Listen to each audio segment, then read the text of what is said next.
આણંદના વાસદમાં બાળકીનું અપહરણ કરી દુષ્કર્મ આચરનાર નર પિશાચને પોલીસે ભડકે દીધો। આ ઘટનાથી ગુજરાત પોલીસે વધુ એક દાખલો બેસાડ્યો છે। ઘટના જાણે એમ બની કે ગત 18 જુલાઈના રોજ વાસદમાં એક બાળકીનું અપહરણ કરાયા બાદ નરાધમે દુષ્કર્મ આચર્યું હતું અને ત્યારબાદ તે બાળકીને રેલવે ટ્રેક પર ફેંકી દીધી હતી। જોકે બનાવ અંગેની જાણ મળતા જ બોરસદ ગ્રામ્ય પોલીસ સેક્શનમાં આવી અને ગણતરીના કલાકોમાં જ નરાધમને દબોચી લીધો હતો અને તપાસ માટે આણંદ એલસીબીને સોંપવામાં આવેલ। ત્યારબાદ એલસીબી પોલીસની ટીમ જ્યારે તેને તપાસ માટે લઈ જઈ રહી હતી ત્યારે સુરેશ પરમાર નામના આ હેવાને ઉલટીનું નાટક કરીને કારમાંથી નીચે ઉતર્યો અને તકનો લાભ લઈને પોલીસ પર હુમલો કર્યો। જો કે પીએસઆઈ રાણાની ચેતવણી છતાં હુમલો ચાલુ રાખતા આખરે પોલીસે આત્મરક્ષા માટે ગોળી ચલાવી દીધી। જેવા નરાધમ ગંભીર રીતે ઇજાગ્રસ્ત થતા તેને તાત્કાલિક નજીકના દવાખાને ખસેડવામાં આવ્યો હતો, જ્યાં સારવાર દરમિયાન આ નર પિશાચ સુરેશ પરમાર મોતને ભેટ્યો હતો। આ ઘટનાના પગલે સમગ્ર વિસ્તારમાં રેરાટી ફેલાઈ જવા પામી છે। આરોપીના હુમલામાં 2 પોલીસ કર્મચારીઓ પણ ઇજાગ્રસ્ત થયા હતા।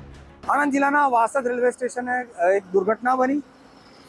ગત 18 તારીખે માત્ર 4.5 વર્ષની દીકરીને રેલવે સ્ટેશન પરથી અપહરણ કરી તેની સાથે દુષ્કર્મ કરી અને તે બાળકીને ખૂબ ગંભીર હાલતમાં રેલવે ટ્રેક પર મૂકી દીધી હતી।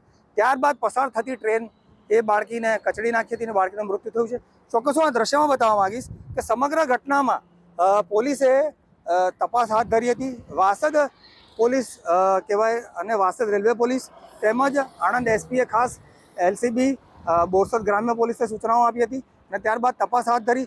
સીસીટીવીમાં એક શખ્સ ઝડપાયો હતો, એ શખ્સને પોલીસે ઝડપી લીધો। ત્યારબાદ એ શખ્સને વધુ પૂછપરછ માટે આ હાઈવે દેખાય છે મારી પાસે દ્રશ્યમાં કે વાસદ બગોદરા હાઈવે છે અને વાસદથી માત્ર 10 કિલોમીટરના અંતરે કંથારિયા ગામ પાસે આરોપીને લઈને જ્યારે પોલીસ નીકળી હતી ત્યારે પોલીસે પોલીસને આરોપી એવું કહ્યું કે ભાઈ મને બાથરૂમ લાગી છે, મને ઉલટી થાય છે અને પોલીસે એને એક સાઈડમાં ફ્રેશ થવા માટે ઉતાર્યો હતો અને ચોક્કસ કહી શકાય કે એ આરોપીએ પોલીસ પર ચપ્પાથી હુમલો કર્યો હતો અને સામે જવાબી કાર્યવાહીમાં પોલીસે એના પર ફાયરિંગ કર્યું હતું। 6 જેટલા રાઉન્ડ પોલીસે ફાયર કર્યા હતા, જેમાં આરોપીનું મૃત્યુ થયું હતું। ચોક્કસ હું દ્રશ્યમાં બતાવવા માંગીશ કે હાલ ઘટના સ્થળે આણંદ એસપી અત્યારે આવી ચૂક્યા છે।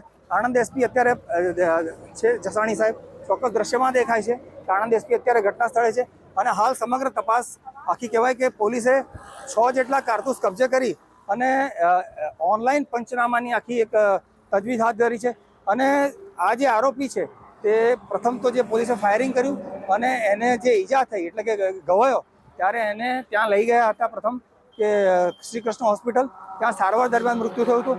હાલ પોલીસે આ સમગ્ર વિસ્તાર આખો કોર્ડન કરી લીધો છે, ફોરેન્સિક ટીમની મદદ લેવાઈ રહી છે અને વધુ તપાસ આણંદ પોલીસે હાથ ધરી છે। જરાક જાગીરદાર, ન્યૂઝ 18 ગુજરાતી, કંથારિયા।